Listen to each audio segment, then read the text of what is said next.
नमस्कार, हेरिटेज दर्पण गाथा राजस्थान में आपका हार्दिक स्वागत है। मैं हूं पूजा सिंह।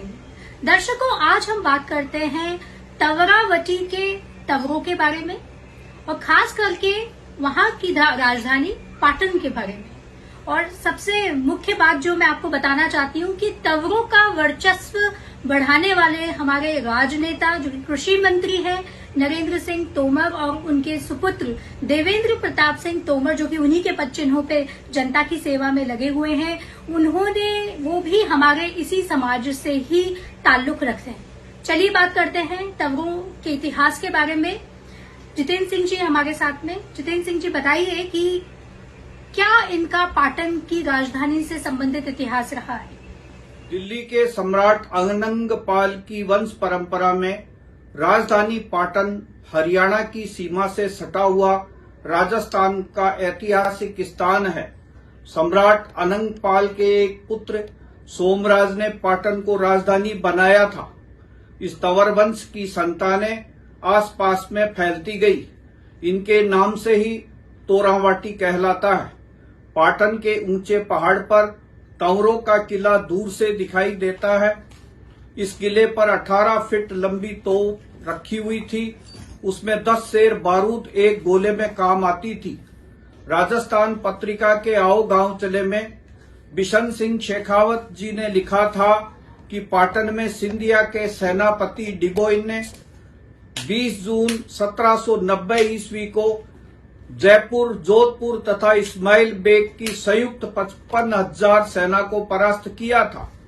इस सेना में 12,000 राठौड़, 6,000 कछवाहा और 5,000 मुगल तथा दूसरी जातियों के सैनिक थे।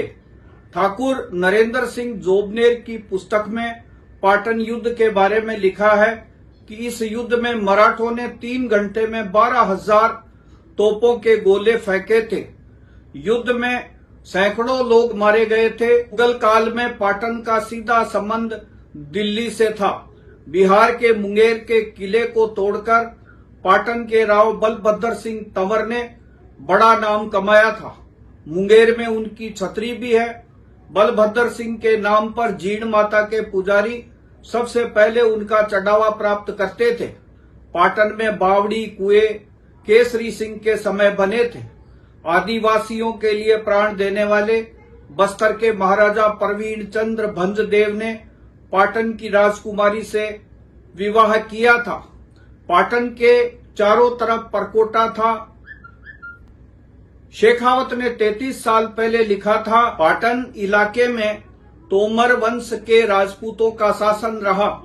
तंवर राजपूतों का सीधा संबंध पांडव पुत्र अर्जुन के वंशज दिल्लीपति सम्राट अनंगपाल तोमर से हैं। उनके पुत्र अमजी और सलून यानी सालीवाहन ने ये राज्य स्थापित किया था।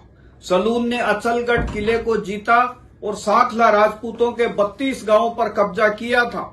सलून के बड़े भाई अमजी ने नरेना पर अधिकार किया। अमजी के वंशज जगमाल जी के घर वीर पुरुष बाबा रामदेव जी महाराज हुए थे, जिन्होंने रामदेवरा को अपनी राजधानी बनाया और जिन रामदेव जी को आज पूरा विश्व पूजता है। निहाल सिंह ने पाटन के पास नरहर जीता।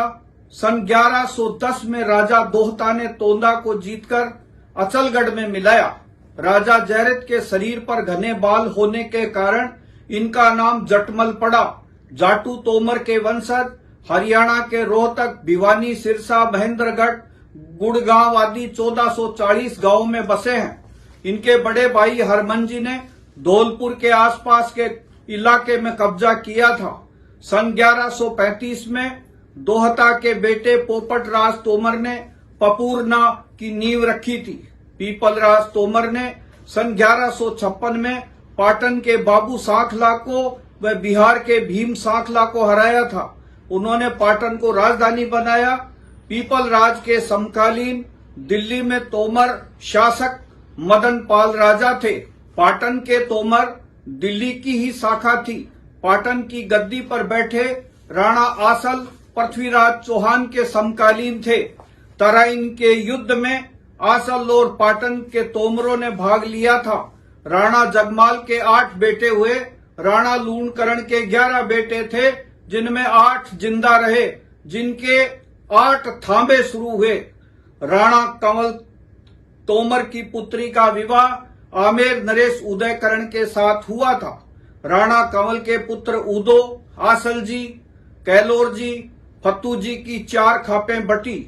उद्धव जी ने नीम का थाना इलाके के कई गांवों को जीता था। आसल जी पाटन की गद्दी पर बैठे, उनके वंशज आसल जी के तमर कहलाते हैं। सन 1562 में बीको जी के बाद बलभद्र सिंह ने 1564 में आगरे के किले की नकल पर पाटन का जोरदार किला बनाया था। कोटपुतली में मुगलों की टकसाल भी वीरभद्र सिंह के नेतृत्व में संचालित होती थी। उन्होंने मुंगेर युद्ध में वीरगति प्राप्त की। केसरी सिंह ने पावटा में बादलगढ़ महल बनवाया। रणजीत सिंह ने खेतड़ी के सीहोर में शासन किया। संपत सिंह के समय तुंगा का जोरदार युद्ध हुआ था। माउंडा और मंडोली का जोरदार युद्ध भी हुआ, जिसमें तंवरों ने अपनी वीरता का प्रदर्शन किया था। संपत सिंह के समय पाटन का युद्ध हुआ। लक्ष्मण सिंह के समय भगवान गोपाल जी का मंदिर पहाड़ पर बनाया गया था। इस तरह राजस्थान के तंवरों ने, पाटन के तंवरों ने पूरे राष्ट्र में अपना नाम ऊंचा किया और अपनी वीरता के कारण उनका नाम आज भी आदर के साथ लिया जाता है।